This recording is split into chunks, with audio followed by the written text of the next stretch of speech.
Hola, hola, sí, probando. ¿Hay alguien ahí? Sí, por favor, que levanten la mano. Sí, vayan entrando en la sala, por favor. Pónganse cómodos. Sí, ya veo una persona, veo dos, veo tres. Uy, cientos, uy, miles, uy, decenas de miles. Bueno, no nos pongamos así. Empecemos ya con el programa. Bienvenidos, amigos y amigas, a Historia con el Móvil. Yo soy Juan Jesús Pleguezolo y es para mí una alegría inmensa estar contigo en un programa más.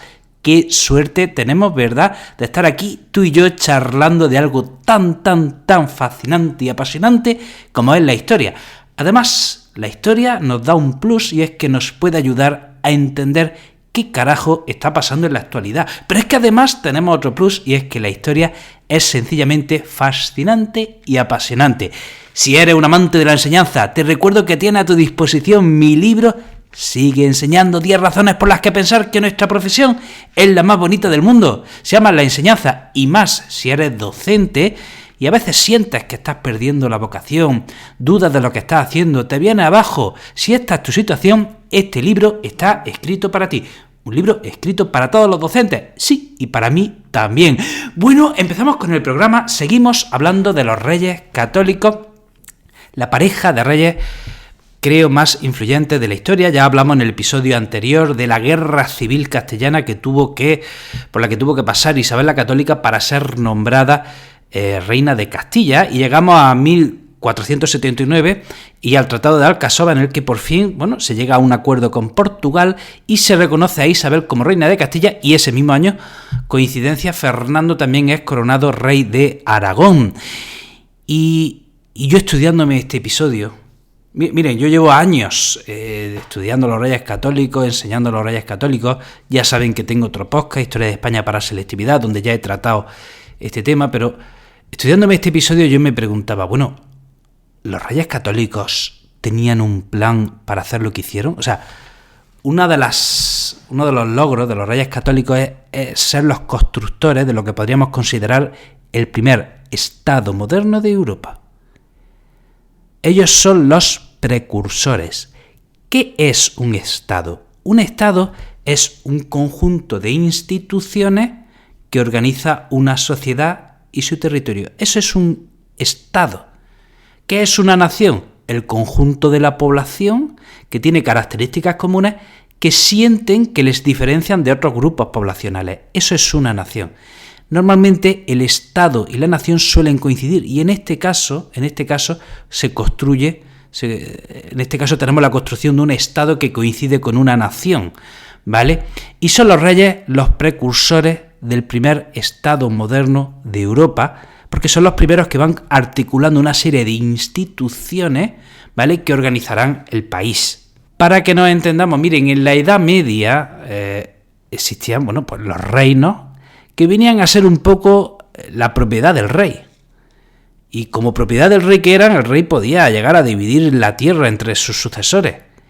Y por debajo del rey había señores feudales que tenían sus feudos, tenían sus territorios, tenían a sus campesinos que en forma de siervos trabajaban para los nobles, y esa era la estructura social que había en la Edad Media. Esa era la pirámide social, el rey arriba, por debajo los nobles, también la iglesia, por supuesto, ¿vale? Pero ¿qué sucede? Que en la edad moderna se empiezan a organizar esos estados y se empiezan a crear instituciones que organicen la sociedad. La sociedad se está haciendo compleja. Por ejemplo, la sociedad ya empieza a hacerse algo más urbana, empiezan a nacer nuevas clases sociales como puede ser la burguesía. En definitiva, está habiendo cambios y había que adaptarse.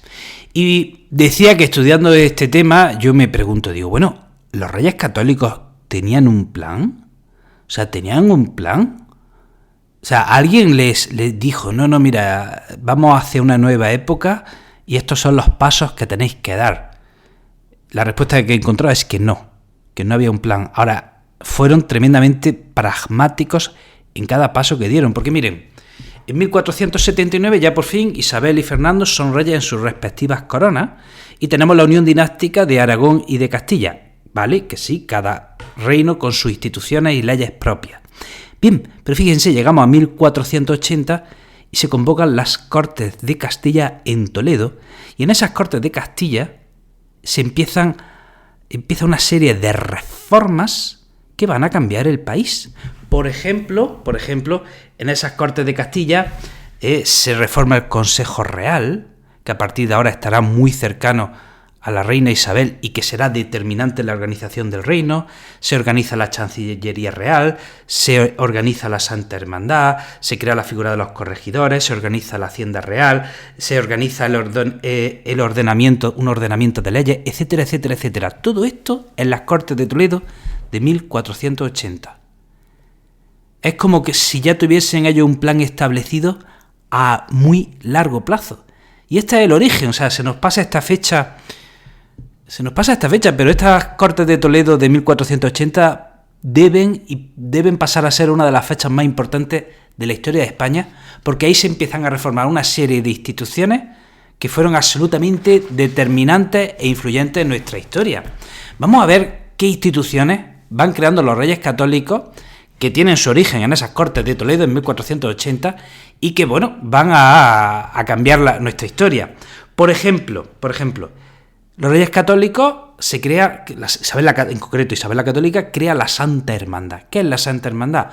Un cuerpo policial, ¿vale?, que vigilaría las ciudades y los caminos. Ya hemos explicado en otros episodios cómo a partir del siglo XI las ciudades renacen en Europa. Desde la caída del Imperio Romano de Occidente, 476 después de Cristo, hasta el siglo X, la sociedad se ruraliza y las ciudades menguan o directamente desaparecen. Pero a partir del siglo XI vuelven a nacer las ciudades, que en principio se llamaban burgos, ¿vale? Y las ciudades se hacen más grandes, siglo XII, siglo XIII, llegamos al siglo XIV y, bueno, la peste negra golpea a Europa con dureza. Hubo ahí un apocalipsis donde un tercio de la población europea muere en solo 6 años, pero bueno, hay una recuperación. El caso es que las ciudades crecen, llegamos al siglo XV y entonces se requería que alguien vigilase las ciudades, vigilase los caminos. Esto lo he explicado ya en otros podcasts. Cuando cae el Imperio Romano hay un retroceso o directamente una desaparición del comercio, y la desaparición del comercio lleva a la desaparición de la industria, lo cual, bueno, la industria que estaba en los gremios, lleva a la desaparición de la industria, o sea, gremios, desaparece la artesanía y esto golpea a las ciudades e influye en que las ciudades desaparezcan. ¿Y por qué desaparece el comercio en el Imperio Romano? Porque uno de los motivos principales, ¿quién vigilaba los caminos? A lo largo de la historia, viajar era algo inseguro. O sea, si te asaltaban en mitad del camino, pues ahí te quedabas. O sea, ustedes piensen, o sea, un viaje a lo largo de la historia, que o era a caballo o era a pie, pues si te encontrabas unos ladrones en mitad del camino armados, podían hacer contigo lo que quisiesen y estabas absolutamente indefenso. Por lo tanto, una tarea fundamental de unos gobernantes era que se vigilasen los caminos. Y eso iba a tener una repercusión directa en reactivar el comercio, porque la gente podría viajar de un sitio a otro. Y entonces los Reyes Católicos crean la Santa Hermandad, que viene a ser como una especie de policía que vigilaría la seguridad en las ciudades y en los caminos. Aunque bueno, hubo crítica a este cuerpo de seguridad. Hubo crítica.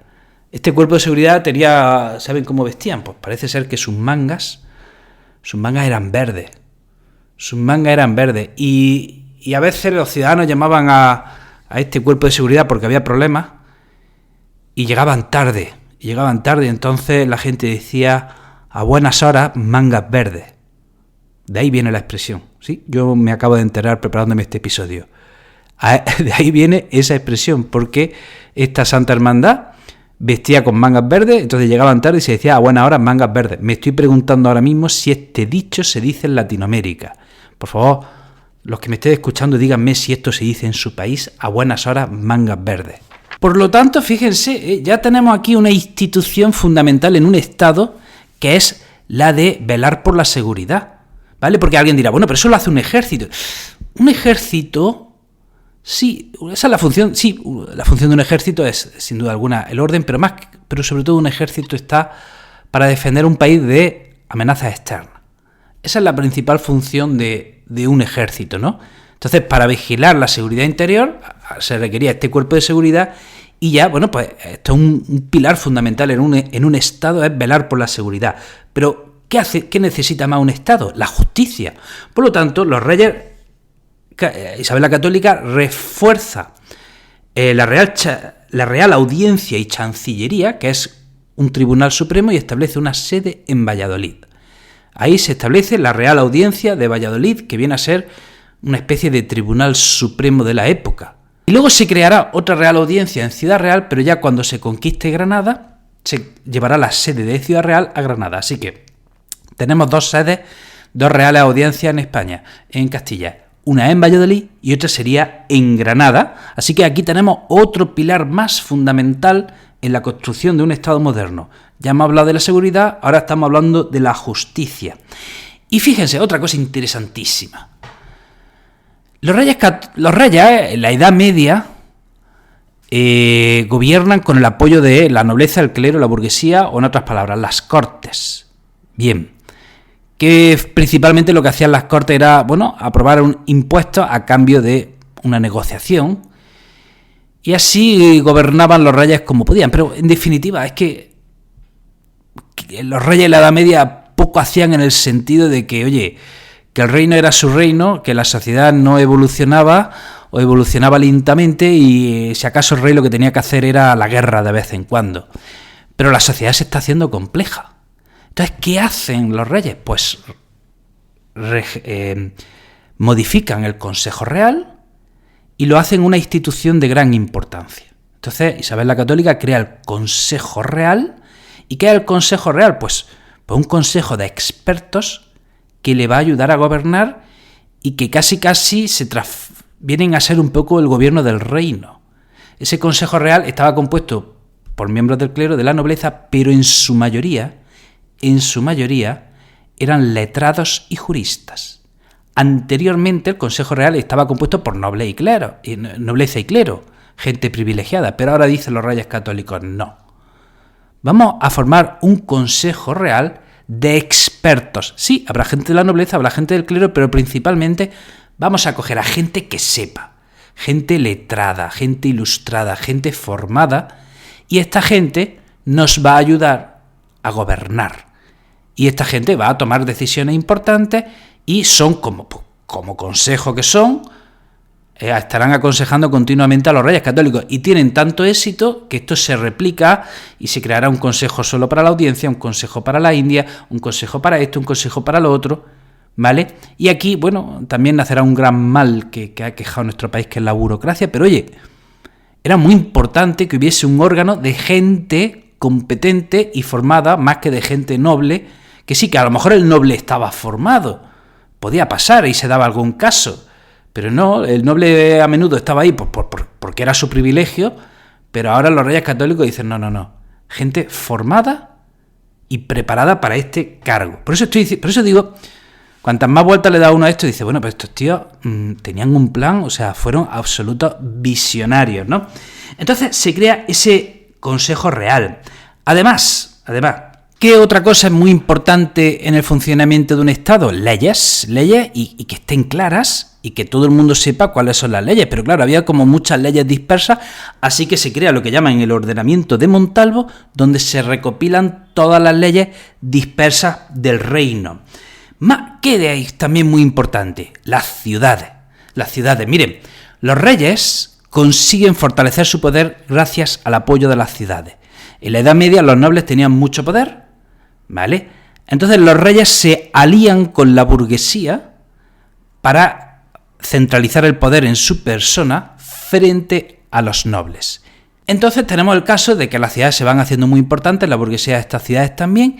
¿Y qué hacen los reyes? Pues para controlar estas ciudades y vigilar el buen gobierno de estas ciudades, se crea la figura de los corregidores, ¿vale? Los corregidores, como su nombre indica, corregir significa correinar con el rey. Entonces los corregidores se encargaban, bueno, pues de velar por el buen funcionamiento del ayuntamiento, porque eran como una especie de jueces también dentro de la ciudad y respondían de manera directa a los reyes católicos. Y una cosa interesante es que los corregidores no podían ser de la ciudad que estaban gobernando para así evitar enchufes, ¿no? Por lo tanto, con la figura de los corregidores, los reyes, ¿qué están haciendo? De nuevo, centralizar y fortalecer su poder. Otro elemento más, y esto lo explicaremos en otro episodio. Con la Guerra de Granada se ve necesario la creación de un ejército ya permanente. En la Edad Media, a menudo los ejércitos pues eran compuestos de siervos que les decían de un día para otro, vámonos a la guerra. Y se tenían que preparar para ir a la guerra, pero ahora hay que tener un ejército permanente y un ejército profesional. Y es con la Guerra de Granada cuando se ve la necesidad de tener ese ejército permanente. Por otro lado, tenemos en España, por ejemplo, instituciones muy importantes que eran las órdenes militares. Cuando los reinos cristianos luchan contra los musulmanes, se crean órdenes militares. Esto yo creo que en algún episodio lo he explicado. O sea, si pensamos en una orden religiosa, pensamos siempre en el monje que está en su monasterio y que hace su voto de castidad, pobreza y obediencia, pero en la Edad Media también hay órdenes religiosas militares que a esos 3 votos le añaden un voto que es defender la fe por las armas. Las órdenes militares nacen en el contexto de las cruzadas. Conocemos la famosa orden del Temple y la orden hospitalaria que ayudan a reconquistar Jerusalén, pero aquí en España, luchando contra los musulmanes, también se crean órdenes religiosas militares. Tenemos en concreto 3 órdenes, la orden de Alcántara, Calatrava y Santiago. Y el jefe de esa orden era quien ostentaba el maestrazgo. Bueno, pues ¿qué pasa? Que estas 3 órdenes religiosas eran muy importantes en España, tenían muchas propiedades y conforme van muriendo los principales líderes de estas órdenes, ¿quién obtiene el maestrazgo de estas órdenes militares para así centralizar el poder? Fernando el Católico. ¿Vale? Fernando el Católico se convierte en el maestre de estas 3 grandes órdenes militares. Y ya para terminar, contar que los Reyes Católicos desde 1480, que convocan las Cortes de Toledo, pasan 18 años sin convocar otras Cortes. O sea, ya las Cortes ya no son tan necesarias para ellos porque ya tienen esos órganos de gobierno, esas instituciones para regir el país y ya no cuentan tanto con ellas. Por otro lado, decir que todas estas instituciones que he ido nombrando se intentan de alguna forma aplicar en Aragón. Por ejemplo, en Aragón sí se llega a crear un consejo real, hay también reales audiencias, se intenta crear una santa hermandad. ¿Qué sucede? Pues que en Aragón era una especie de federación, vamos a llamarlo así. Aragón, la corona de Aragón era, si bien en Castilla el poder estaba centralizado, en el reino de Aragón podemos decir que era una especie de federación. Tenemos el reino de Aragón, el reino de Valencia, el Principado de Cataluña, el reino de Mallorca y además los territorios de Sicilia y Cerdeña. ¿Y qué pasa? Que cada uno de estos territorios tenía sus cortes propias. Entonces el rey de Aragón, Fernando el Católico, no tenía tanto poder dentro del reino de Aragón como podía tener Isabel de Castilla en Castilla, ¿vale? Y bueno, hasta aquí el programa de hoy. Espero que te haya resultado interesante. Te recuerdo que estoy hiperactivo en todas las redes sociales, sobre todo en Instagram, que soy el Profesor Inquieto. También estoy en YouTube, Profesor Inquieto. Te dejo el enlace de todas ellas en las notas del programa. Te mando un abrazo enorme y nos vemos en el próximo episodio.